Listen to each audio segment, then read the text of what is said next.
Dear student, myself Dr. Prerna Sudan, Associate Professor in Chemistry.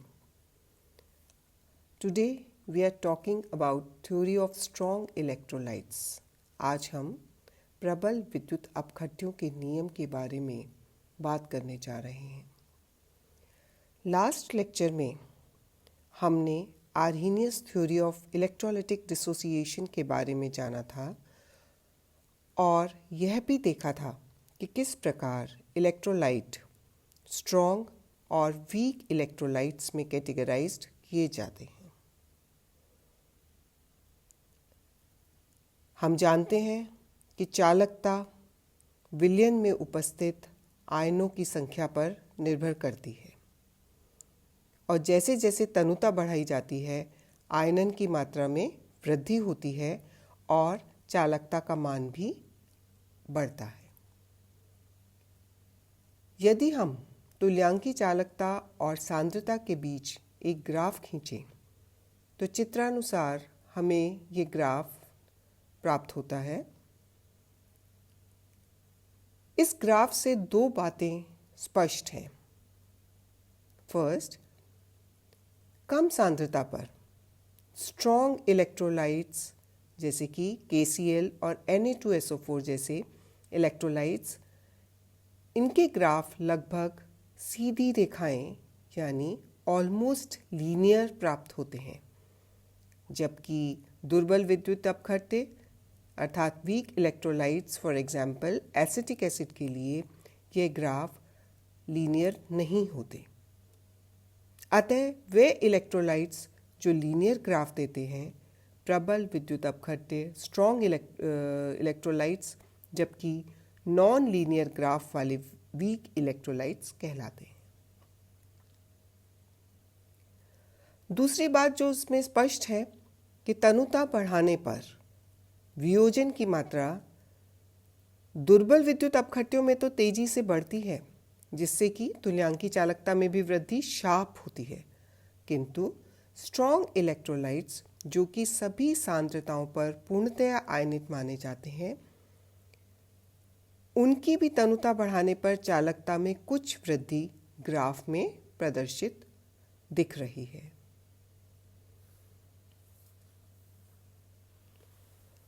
तो इस असंगत व्यवहार को समझाने के लिए भिन्न भिन्न साइंटिस्ट ने अपनी बात कही और इससे पहले हम पिछले लेक्चर में ओस्टवाल्ड का तनुता नियम भी पढ़ चुके हैं। वह नियम भी प्रबल विद्युत अपघट्यों के लिए लागू नहीं होता है और दुर्बल विद्युत अपघट्यों के लिए भी अधिक सांद्रता पर यह नियम विचलित हो जाता है, अर्थात साम्य स्थिरांक का मान ओस्टवाल्ड डाइल्यूशन लॉ में भी हाई कंसंट्रेशन पर कांस्टेंट नहीं आता। इन सभी बातों को ध्यान में रखते हुए डिबाय एंड हकल ने 1927 में एक नियम दिया जिसे इंटर आयनिक इफेक्ट और Debye Huckel theory of inter ionic effect से जाना जाता है। तनुता बढ़ाने पर दुर्बल विद्युत अपघट्यों में की तुल्यांकी चालकता में जो वृद्धि है वो आर्हेनियस के सिद्धांत से समझाई जा सकती है, किंतु स्ट्रॉन्ग इलेक्ट्रोलाइट्स के लिए जो कि संपूर्ण सांद्रताओं पर पूर्णतया आयनित माने जाते हैं, इनकी तुल्यांकी चालकता पर तनुता के प्रभाव को समझाने के लिए जो डिबाय हकल ने थ्योरी दी उसका मूलभूत आधार इंटर आयनिक अट्रैक्शन यानी अंतर आयनी आकर्षण है।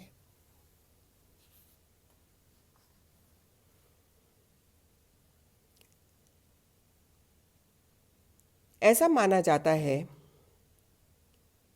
कि आयन जो पहले से ही ठोस अवस्था में थे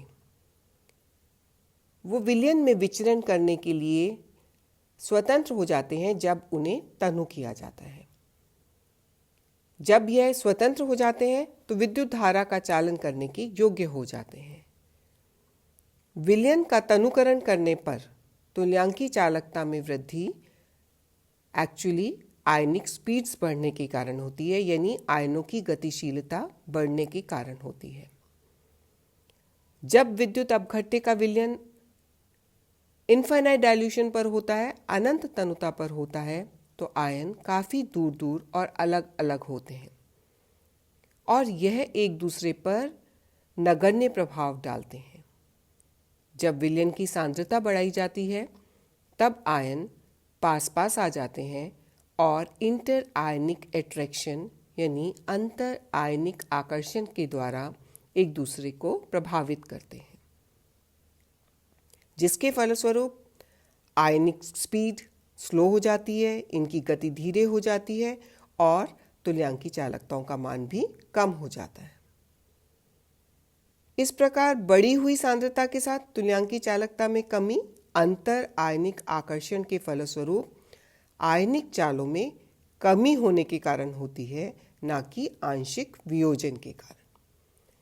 यही डिबाय-हक्केल के सिद्धांत का मूलभूत आधार है। डिबाय-हक्केल सिद्धांत के अनुसार प्रयुक्त विभव की उपस्थिति में आयनिक स्पीड या आयनिक चालों में और तुल्यांकी चालकता में परिवर्तन निम्न कारणों से देखा जाता है। पहला प्रभाव है असममित या शिथिलन प्रभाव, एसिमेट्री और रिलैक्सेशन इफेक्ट।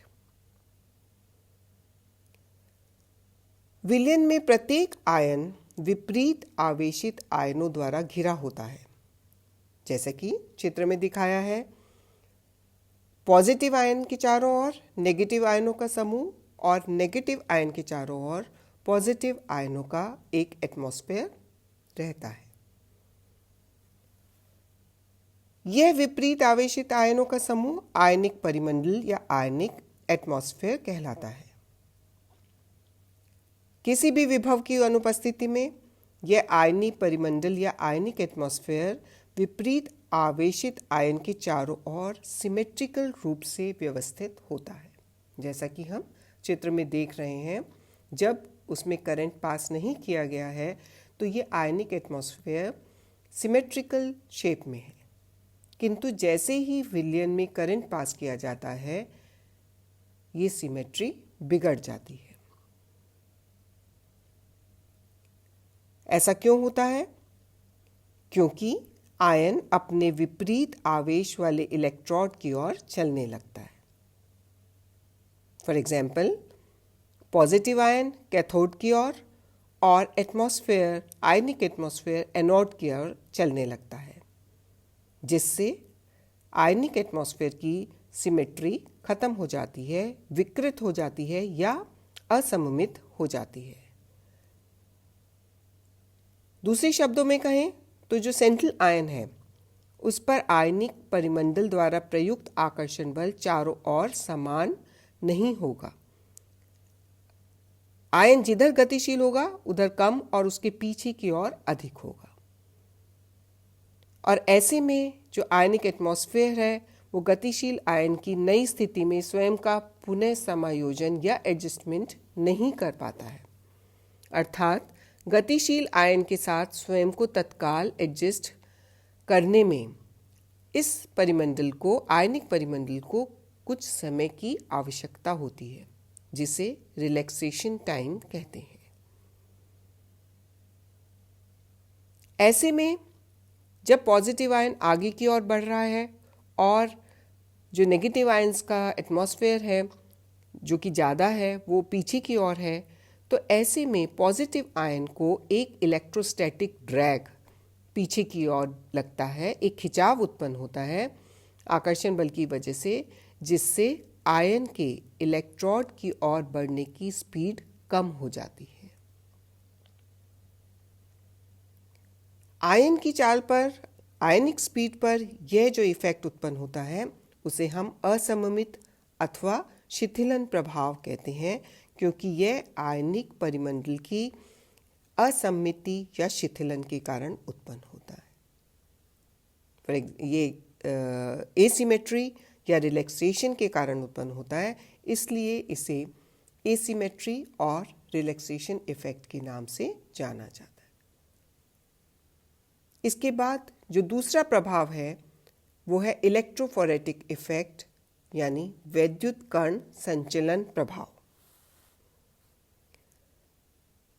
केंद्रीय आयन की दिशा के विपरीत दिशा में चलते हुए जो एटमॉस्फेयर है, आयनिक एटमॉस्फेयर है, उसके साथ साथ सॉल्वेंट के अणु भी घर्षण का प्रभाव उत्पन्न करते हैं, जिससे कि सेंट्रल आयन की स्पीड कम हो जाती है। फॉर एग्जाम्पल, इसे हम ऐसे समझें कि जब कोई पॉजिटिव आयन कैथोड की ओर चलता है तो उसे मीडियम यदि जल में बनाया गया है तो जल में से होकर गुजरना पड़ता है, और माध्यम का जो ऋणायन है, जो एटमॉस्फेयर है, वो विपरीत दिशा में गमन कर रहा होता है। तो इस प्रकार मीडियम के अंदर ऑपोजिट स्ट्रीम्स बन जाती हैं, विपरीत धाराएं बन जाती हैं, जो आयनों की स्पीड को स्लो डाउन कर देती हैं, जिससे आयन की चाल घटने लगती है। तो यह जो विपरीत आवेश की जो स्ट्रीम्स हैं, उन्हें हम वैद्युत कण संचालन प्रभाव के नाम से जानते हैं। इसके पश्चात एक तीसरा प्रभाव भी आयनों की गति को प्रभावित करता है, जिसे हम मीडियम इफेक्ट या माध्यम प्रभाव से जानते हैं। आयनों की गति माध्यम की श्यानता पर भी निर्भर करती है, विस्कोसिटी पर निर्भर करती है। माध्यम की विस्कोसिटी या श्यानता जितनी अधिक होती है, आयन की गतिशीलता उतनी ही कम होती है। तो इस प्रकार हमने देखा कि ये तीनों फैक्टर्स आयनिक स्पीड को स्लो डाउन कर देते हैं, उसे धीमा कर देते हैं। लेकिन जब तनुता बढ़ाई जाती है, इनफाइनाइट डायल्यूशन हो जाता है, तो अंतर आयनिक आकर्षण बहुत वीक हो जाता है। ऐसे समय में ये तीनों प्रभाव उपेक्षणीय होते हैं। अगर हम अनंत तनुता सांद्रता के मध्य रिलेशन देखना चाहें तो lambda v is equal to lambda infinite minus के अंडर रूट सी, और अगर हम सांद्रता में प्रदर्शित करें तो lambda c is equal to lambda infinite minus b under root c. ये दोनों इक्वेशंस एक समान है, कुछ किताबों में इसे अलग अलग इस प्रकार प्रदर्शित किया गया है। लैम्डा v और लैम्डा c ये वॉल्यूम v या सांद्रता c पर उस विलयन की तुल्यांकी चालकता है। लैम्डा इनफाइनाइट इनफाइनाइट डायल्यूशन यानी अनंत तनुता पर तुल्यांकी चालकता है। यहाँ पर दिए गए k या b एक स्थिरांक हैं, जिनका मान सॉल्वेंट के डाई इलेक्ट्रिक कांस्टेंट यानी परावैद्युत स्थिरांक और उस विलयन की विस्कासिता यानी विस्कोसिटी पर निर्भर करता है। इस प्रकार डिबय एंड हकल ने अंतर आयनी आकर्षण का आयनों की गति पर पड़ने वाले प्रभाव को सुचारू रूप से प्रदर्शित किया। The electrical attractions among the oppositely charged ions which affect the speed of ion in electric field are called inter-ionic effect, and this theory is known as Debye-Huckel theory of strong electrolyte.